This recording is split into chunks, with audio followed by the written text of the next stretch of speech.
Dave, good evening from downtown Detroit, where the fourth night of protests ended as it began, peacefully. They linked arms and they marched. For 2 hours, several hundred peacefully protested in Detroit, starting at police headquarters, then up Michigan Avenue and into southwest Detroit. Our people are coming together.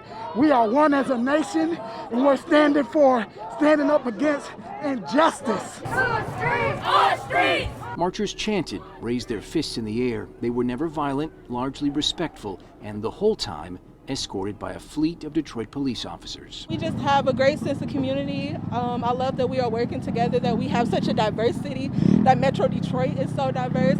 And this is something that we've been fighting for a long time. But as the clock struck 8 and Detroit's curfew took effect, some protesters urged the crowd to disobey the order and return home.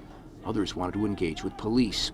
But a vocal majority urged for peace and asked everyone instead to go home. Once we get down there, we have got to leave. If they don't, they will use force. They will use force.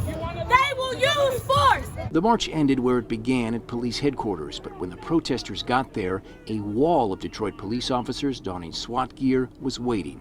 It triggered a tense several minutes, with some wanting to fight and others urging for peace. In the end, peace won out, and it was thanks in part to a 16-year-old with a bullhorn who convinced the crowd to go home. At the end of the day, all I can do is just, people wanted to agitate it, they mad at me, but they home safe. They don't got rubber bullets, they don't got tear gas, they're not dead. That's all that matters right now. While we were talking to STEFAN PEREZ, he was interrupted by a phone call. It was the mayor. He wanted to say thanks. Right now. The mayor? Yeah. Hello? Stefan, I was watching the video and I saw your leadership. I have tears in my eyes. You are everything that's special about the city of Detroit. And I just thought your whole protest was a phenomenal national message.